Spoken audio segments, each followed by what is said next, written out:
মন্ত্রীর উপস্থিতিতে বিশ্ব হাতি দিবস পালন। নদীতে নেমে কুনকি হাতিকে নিজের হাতে স্নান করালেন বনমন্ত্রী মনোজ ওরাও, খাওয়ালেন প্রসাদ। এলাহিভাবেই বিশ্ব হাতি দিবস পালন করা হলো জলদাপাড়ার পিলখানায়। পিলখানায় নিয়ে যাওয়া হয় 8টি পূর্ণবয়স্ক ছাড়াও 3টি হাতির শাবক।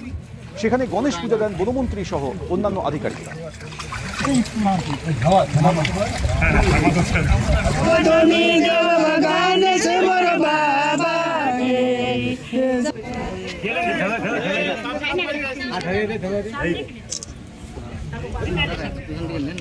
পিছা পিছাই আমি বসে গেছি ওই জন্য।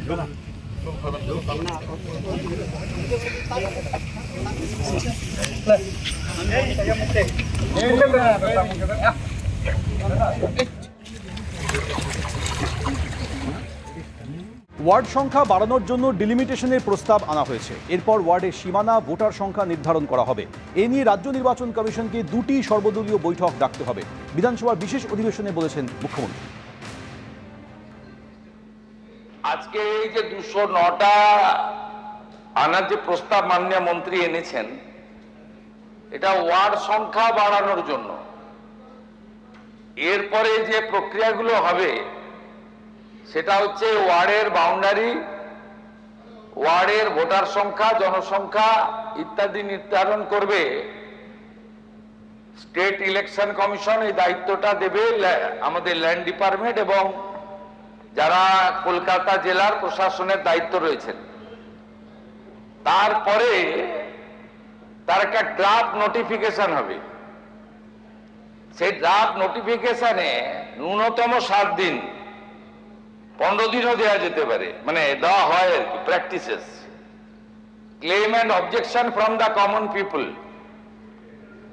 ডিসপোজাল হবে। এবং 2টো অল পার্টি মিটিং ডাকতে হবে স্টেট ইলেকশন কমিশনকে, যার এখন চেয়ারম্যান হচ্ছেন আইএস কৃষ্ণা গুপ্তা। প্রথম ড্রাফট পাবলিকেশন যেদিন হচ্ছে তার আগের দিন একটা অল পার্টি মিটিং হবে, আর ফাইনাল পাবলিকেশন অফ দি যে ডিলিমিটেশন তার আগে অল পার্টি মিটিং হবে। আমরা চাইছিলাম যে এই অসুবিধা যা কিছু আছে মানুষ বলবার সুযোগ পাক আগে, তারপর বিলটা আমি 30 নভেম্বরের মধ্যে পর্যন্ত সময় দিয়ে যে কোনো দিন এই বিল তারা পাশ করে নিতে পারবেন।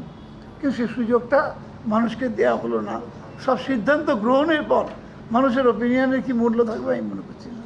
এই ধরনের এত কমপ্লিকেটেড বিল, যেটা কলকাতা শহরকে আস্তে আস্তে 209টা ওয়ার্ডে ভাগ করা হবে, জায়গা কোত্থেকে আসবে না আসবে তার কোনো কিছুই ব্যাখ্যা নেই এই বিলের মধ্যে। একটা ওয়ার্ড যদি 3টে হয় তাহলে ওয়ার্ড ভিত্তিক কাউন্সিলরের দৃষ্টি বেশি হবে, ফান্ড বেশি হবে, SWM মানে সাফাই কর্মচারী বেশি হবে, হ্যাঁ, আপনার হেলথ সেন্টার বেশি হবে, সব বেশি হবে। ফলে তার কাজের গুরুত্ব অনেক বাড়বে, অনেক মাইক্রো লেভেলে গিয়ে সে কাজ করতে পারে। এবিপি আনন্দ, এগিয়ে থাকে, এগিয়ে রাখে।